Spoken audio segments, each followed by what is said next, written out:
सृष्टि के आरंभ में केवल अंधकार था। इसे महाप्रलय या प्राकृत अवस्था कहा जाता है। इस समय केवल आदि शक्ति नारायण का अस्तित्व था, जो अनंत काल तक शेषनाग पर योग निद्रा में थे। उनके नाभि से एक दिव्य कमल का उद्भव हुआ, जो ब्रह्मांड का बीज था। कमल के ऊपर ब्रह्मा जी प्रकट हुए।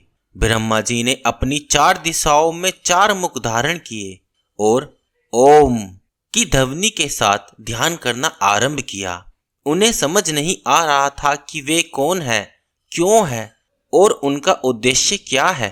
तभी एक आकाशवाणी हुई, तप करो, तप करो। ब्रह्मा जी ने हजारों वर्षों तक तप किया। उनके तप से उन्हें ब्रह्मांड की रचना का ज्ञान प्राप्त हुआ और उन्होंने सृष्टि की रचना का कार्य आरंभ किया। नमस्कार प्रिय भक्तों, आपका फिर से एक और वीडियो में स्वागत है स्पिरिचुअल देव ज्ञान की ओर से। तो चलिए प्रारंभ करते हैं।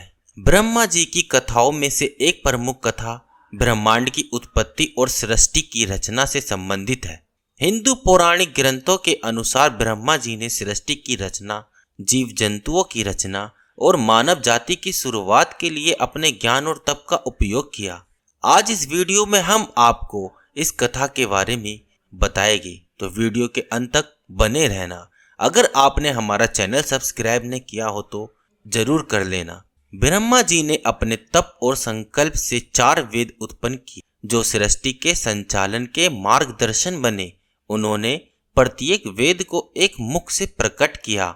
ऋग्वेद को यज्ञ और मंत्रों का ज्ञान दिया, यजुर्वेद को यज्ञ विधियों का वर्णन, सामवेद को संगीत और लय का आधार, अथर्ववेद को विज्ञान, चिकित्सा और तंत्र का ज्ञान। इसके बाद ब्रह्मा जी ने सृष्टि की भौतिक संरचना की, जिसमें पृथ्वी, आकाश, जल, वायु और अग्नि को स्थिर किया। दिन और रात का निर्माण किया।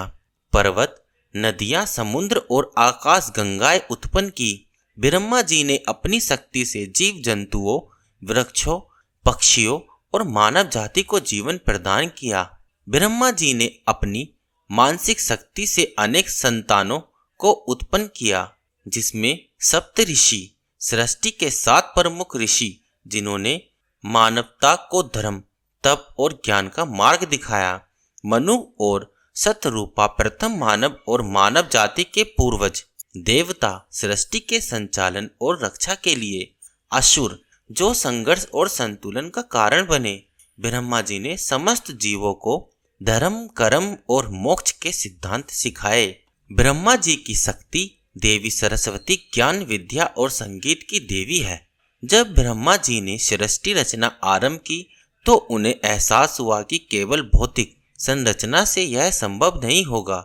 सृष्टि को संचालन के लिए ज्ञान और विद्या की आवश्यकता है। तब ब्रह्मा जी ने सरस्वती का आवाहन किया। सरस्वती जी ने उन्हें ज्ञान, संगीत और कला का आशीर्वाद दिया। उन्होंने ब्रह्मा जी को सिखाया कि सृजन तभी सार्थक है जब उसमें सृजनात्मकता, संतुलन और सद्भाव हो। एक अन्य कथा के अनुसार नारद मुनि, जो ब्रह्मा जी के मानस पुत्र है, उन्होंने ब्रह्मा जी से पूछा, पिताजी, सृष्टि की रचना का सबसे बड़ा उद्देश्य क्या है? भगवान ब्रह्मा जी ने उत्तर दिया, सृष्टि की रचना का उद्देश्य धर्म, ज्ञान और मोक्ष की प्राप्ति है। हर प्राणी को अपने कर्मों के आधार पर इस चक्र को समझना और संतुलित करना चाहिए। नारद मुनि ने इस ज्ञान को देवताओं, ऋषियों और मानवों तक पहुंचाया। एक अन्य प्रसिद्ध कथा के अनुसार ब्रह्मा जी और विष्णु जी के बीच श्रेष्ठता का विवाद हुआ। दोनों ने यह तय किया कि कौन सबसे महान है। तभी भगवान शिव ने एक विशाल अग्नि स्तंभ प्रकट किया और उनसे उसकी सीमा का पता लगाने को कहा। विष्णु जी ने विनम्रता से स्वीकार किया कि वे अग्नि स्तंभ की सीमा का पता नहीं लगा सकते। ब्रह्मा जी ने झूठ बोला कि उन्होंने उसकी सीमा देख ली है। इस कारण शिव जी ने ब्रह्मा जी को श्राप दिया कि उनकी पृथ्वी पर पूजा नहीं होगी। ब्रह्मा जी की कथाएं सृजन और ज्ञान के महत्व पर बल देती है। उन्होंने यह संदेश दिया, तप और ध्यान सर्जन का आधार है। ज्ञान का महत्व, हर कार्य में ज्ञान और विवेक का समावेश होना चाहिए। संतुलन, सृष्टि तभी सुचारू रूप से चल सकती है जब धर्म, कर्म और मोक्ष का संतुलन हो। हालांकि ब्रह्मा जी की पूजा भारत में बहुत कम होती है, फिर भी उनका महत्व हिंदू धर्म में अति विशिष्ट है।